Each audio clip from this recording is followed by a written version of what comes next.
Well, hey, handy people, Dan here. Hey, well, I got into it with this guy. Alternator went bad, so I'm replacing it. And well, here's some of the steps. So come on, I'll show you.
So the first step was remove the battery. Second step was drain the coolant. Then I took the ECU box out and the ECU out so I'd have room.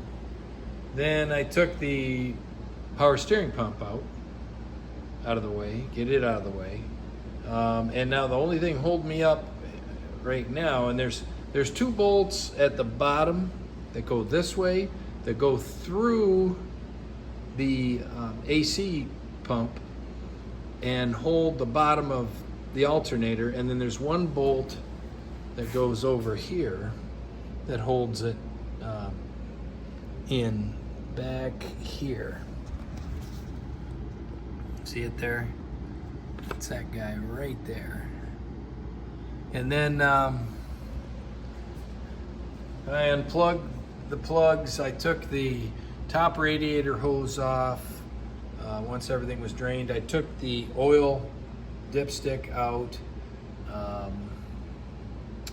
Yeah, and now I'm about to take the intake tube that goes to the throttle body out, because I can't get at that bolt. At least I haven't figured out a way to get at this bolt down here that if I can get it home so you can see it, the one that holds that cable to the alternator. Can't get that out for the life of me. Too much stuff in the way still. And even though the alternator's moving and loose, and I can actually pick it up and tip it, I can't get at it. At least, well, wait a minute, maybe I can get at it from this side. I might be able to get it without taking that tube off. I'm gonna try that next. You can see down in there, I changed that angle, that might be enough. So I removed this pipe in order to get at the alternator lug, and I found that it had a major boost leak.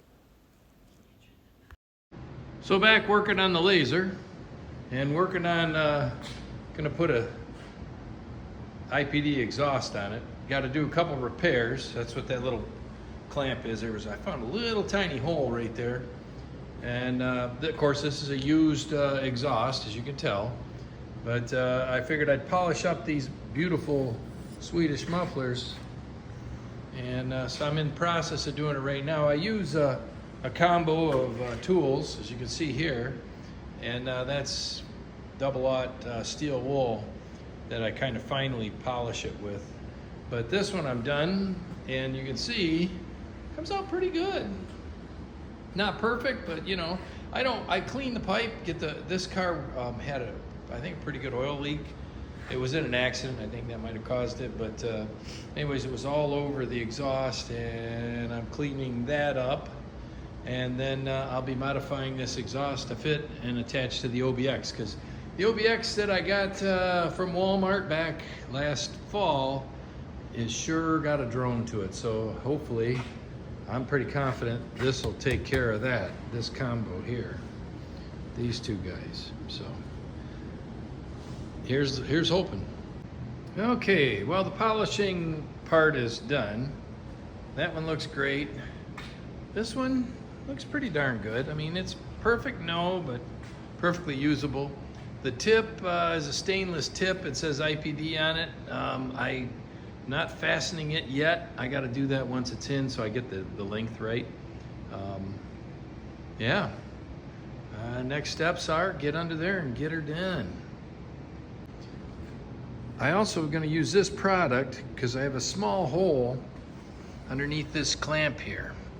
And I'm going to stick some of this on it, and hopefully that will, it says great for seams, gaps, and joints. Pipe joints, exhaust systems. I think I'll use this both on there and on there, because I had to flare that to get the piece out of it that was rusted in, and it was a bit of cutting, obviously. But I've got it pushed into a 2.5 connector that I was able to connect to the existing pipe, and yeah, it's gonna work good. So gotta put a little of that, buttered up a little bit of that JB Weld glue, and I've got this clamp I'm gonna secure over top of it, and I'm hoping that should take care of that. Even if the stainless clamp I'm putting on here fails, it should be still okay.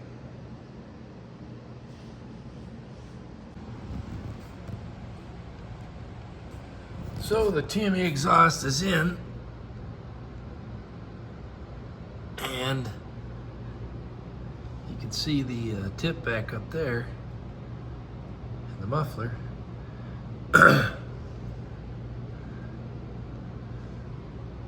Took a bit of work, but it's pretty sweet now.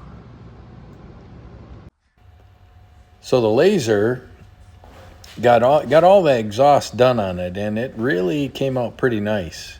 Mated it up to the OBX system that was there, and eliminated the rear OBX and put in the TME system. And boy, does it sound nice. It's got a nice growl to it, but it's not unpleasant, and there's zero drone. So it was a win. Well, I got the new pipe scored, just using a file and dragging it across and just making little grooves. And that helps the silicone hose to grab it. And then the other piece that helps is I put a piece of aluminum pipe inside as a spacer. See the little line on it, I had to cut it to fit, but she's in there tight. So when we put this back in, it should be ready to go, and it matches up lengthwise quite well with the original one that failed up here. This is much beefier. Of course, it's brand new. This other one is, you know, from 2001, which was, what is it, 24 years old. So, yeah, the new piece came in, even got a sticker on it. Look at there, if you want to know the number, 3110 1214. 3110 1214. And I transferred over both sensors, and interestingly, both these sensors have markings on them. So this one can only go in one way. It's got a pin here. This one go in either way, but if you keep the markings consistent, you're in the right spot. It's not a drop-in deal, but it's pretty close. I mean, I had to open up the bottom of this hole a little bit because the sensor wouldn't go through it. This hole was bigger and cleaner. I had to bore that out a little bit. And I cleaned out the inside of the pipe very well. And yeah, it appears this is thicker. It is definitely thicker up here. So maybe this is a revision of this piece. This piece failed on me, and I don't know when it failed, but it failed on me. And yeah, so here goes nothing. Get my car back together. Get the laser rolling. Well, I'm just dropping the battery into the laser, and we're gonna start it up. I got the new pipe that feeds the throttle body in place, modified and in place. Everything's tight, everything's ready. Next, I have, of course I put most of the coolant back in, but I gotta burp it, so I got a little left in the jug to put back in. But we're gonna start it up and see what this thing sounds like. All the while I'm doing that, Luke's taking his 07 S60R and he's putting a Swedish Car Parts heater core into it. And so he's in the middle of that little battle. So a little update on the laser, on Lazarus. I got Dan Kraus from Southwest Michigan PDR. He's working his magic. He's already taken out, I had a small ding in the front fender that is now disappeared. And he's working on this this passenger rear door. And he's pushing out a little ding that was in the side of the door right up here. He's a pro. And here's Dan. Hey, what's going on? Hey, if you want PDR, this is the guy to talk to. Oh, thank you, Dan. Appreciate that.